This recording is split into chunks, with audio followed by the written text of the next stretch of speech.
This is Talk to Seattle, and I'm your host, Jason Rigden. On this episode of the show, I have Melissa Hall, who's running for Seattle City Council for the 6th District. How are you today? I'm good. How are you? Doing pretty good. Could you tell me a little bit about yourself, maybe your background and experience? Okay. I have an undergraduate degree in geography. I spent some time in the sewers underneath Birmingham, mapping them. And then I spent some time mapping rural electric co-ops in Georgia. Then I figured out where to put new grocery stores. And then I went to law school where I studied land use law. After that, I worked for the State Land Use Planning Agency in Florida. Then I worked for their emergency management team. Finally, I enforced environmental regulations in Virginia. And now I own a solo law practice that does primary care law. So why the green hair? Well, on a personal level, I first dyed my hair a color not found in nature after the Pulse nightclub shootings, but I've kept it for a different reason. I've noticed that it's an interesting way for a city to talk about itself. If you see people, and particularly people like me who are a little older, with hair colors not found in nature, they're saying something about the culture they're in, which is that this is a place where it's okay to be a little bit different. You can survive without being attacked physically, you can survive economically, and you can survive socially if you stand out. And I think that's something I want to say about Seattle. And what made you decide to run for this office in particular? I was a teenager when I realized that I was unelectable, which was a logical conclusion given the time and place. If I wanted to live an honest life, I wasn't going to be able to run for office. And then I spent 20 years working with state and local governments with that as the underlying idea that my career would always be limited by the fact that I was unelectable and thus unappointable. We moved to Seattle to have a baby, and in a conversation, my wife was like, well, why don't you run for office, when I was complaining about O'Brien dropping out. And I said, but I'm unelectable. And she said, but we live in Seattle, Melissa. And suddenly 20 years of excuses fell away. So could you tell me a little bit about your district? Okay, the 6th District is a really fun one. It starts at Ship's Canal and goes up to Crown Hill. So it's Ballard and most of Fremont, and then Green Lake, Phinney Ridge, Crown Hill. I hope I didn't forget anybody, but I almost inevitably will. It is a very white, very educated district. There's a lot of single-family homes, but there's also some of the most exciting and interesting strips of urbanization in Seattle. I'm lucky in that I live in the middle of one of them in downtown Fremont, and I would like to see more people have the kind of opportunities I do because I live in that urbanized environment. And what do you think are the biggest challenges facing your district? The biggest challenge facing Seattle is the homelessness crisis, which is fueled in large part by housing insecurity and not enough housing to go around. This is affected by this just like all of Seattle is. But because of Six's demographics, it's a little bit different from most people there. I think we're going to have to take a deep breath and deal with the challenge of densification. And dense up is always an ugly, hard time in a city. It's kind of the awkward adolescence.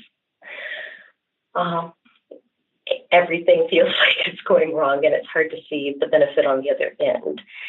So one of the things that I want to be very clear about is that moving from these suburban patterns of development to a more urban, walkable, dense pattern of development is not a destruction of anything It's an addition, and it does change lifestyles, but it changes lifestyles in a way that's really pleasant and lovely. I have a small town lifestyle. I walk to work. My wife walks to work.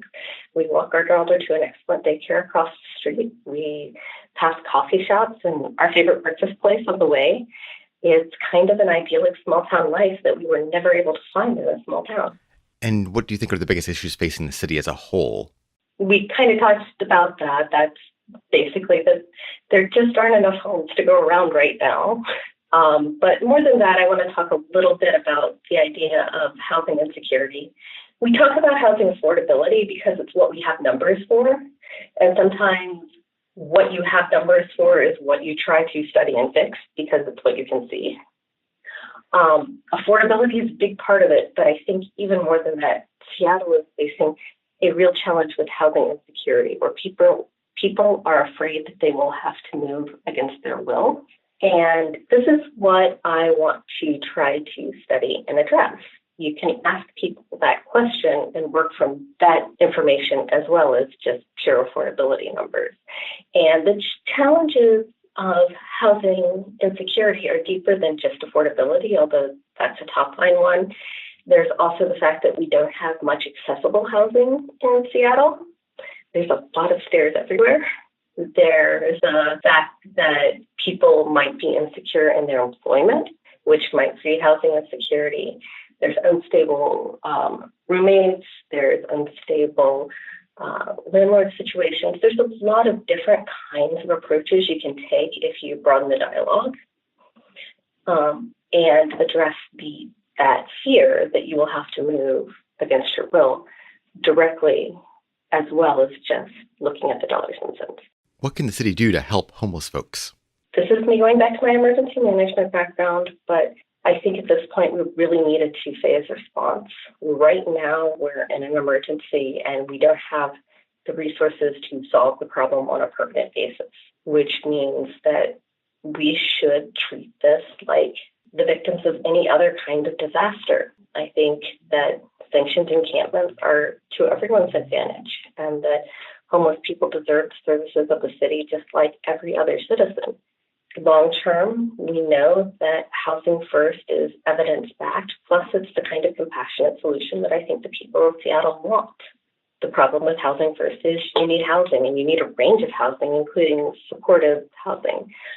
So we need a two-phase plan where we have an immediate response, which is help get people into the best situation we can manage right now, and a long-term recovery plan, which is getting people into permanent and appropriate housing. Do you think the city has enough resources to do this now, or do we need a revenue increase? Realistically, we don't have a choice. We're spending a lot of resources now on things like sweeps that don't necessarily move the needle on the overall problem. I'd like to see those redirected, but we do need more revenue. It is a really difficult situation when you have a city with both so much wealth and so much poverty. And I'll be frank, my wife works at Google. We are on the uncomfortable wealthy side of that. Both sides are uncomfortable, and I think we just kind of need to acknowledge that.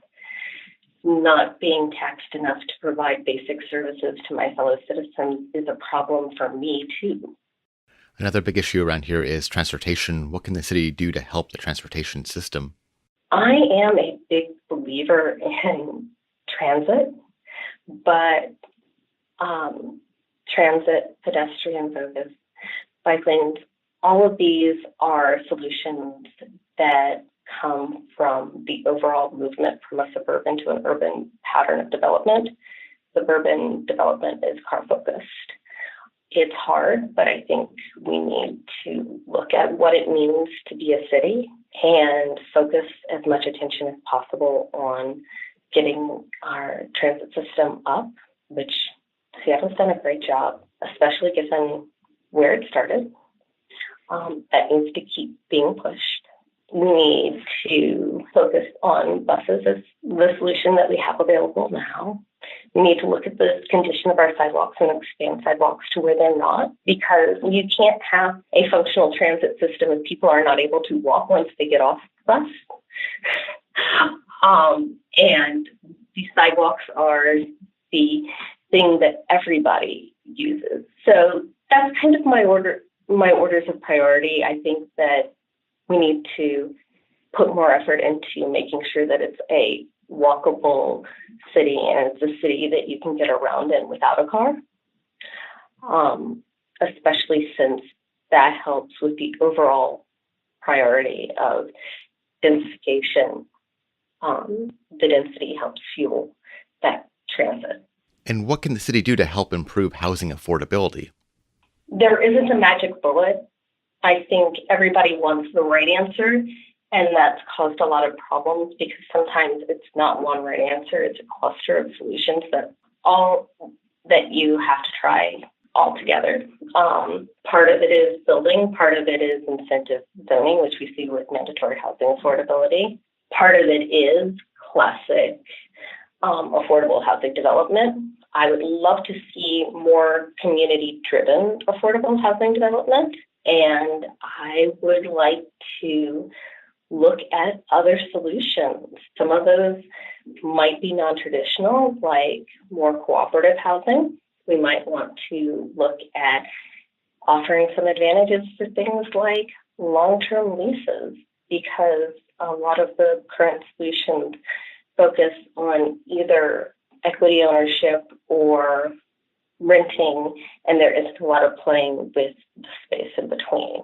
I do think that we need to limit single-family home zoning. I personally live in a single-family home that was converted to a quad. I think it's a great way to help make the existing stock more flexible and prevent it from being torn down and instead let it be reused. Basically, it's trying to find as much space in the cracks as we can, in addition to building more. We live in very polarized times. How would you as a city leader work to bring people together? I think this comes down to the vision of what this office is. District-based representation is relatively new to Seattle. And in the past, Seattle has very much had a committee and expertise-focused kind of representation. I see being a district representative as being sort of an empowered ombudsman for people in my district, because complicated systems like all of the systems in the city of Seattle are going to fail some of the time. When they do, it's interesting to figure out why. And frequently you find out things that need addressing. That is part of it, is making sure that people feel like they have someone they can take their problems to, because what I hear is a lot of frustration and a lot of feeling unheard. Otherwise, I think that there's another cultural divide, which is people like us, frankly, who move here for high-paying tech jobs versus people who have lived here for a long time. This, I see, is kind of a cultural divide. I think people who have lived here don't understand that people who move here for tech jobs generally have a choice of cities. I know we have 4 or 5 that we can move to, but they pick Seattle for a reason, and there's something here that they believe in. That's something that I think we can connect over. And I think people who are new to Seattle sometimes are shocked by how difficult it is to understand the culture and how little help they really get with that integration process. I know I've been on the end of that. And sometimes just helping people by articulating what happens. For example, Seattle is a city that is kind to introverts, which means that socialization is always opt-in. You don't go to a social place unless you're in a space that's explicitly for that. I think that's what gets called the Seattle Freeze, but it's really just this incredible kindness that isn't well articulated. I think that kind of works to help bridge these cultural gaps between people who I think really want to be neighbors but just have a hard time understanding each other can help. And if people want to learn more about your campaign, where should they go? My website is hall, number 4 and 6 spelled out.com. On Twitter, it's the same Hall for 6, and on Facebook, it's Hall for 6. Thank you so much for coming on the show today. Thank you. I really had a good time. You've been listening to Talk to Seattle, and I've been your host, Jason Rigden. If you want to support the show, please go to talktoseattle.com/support.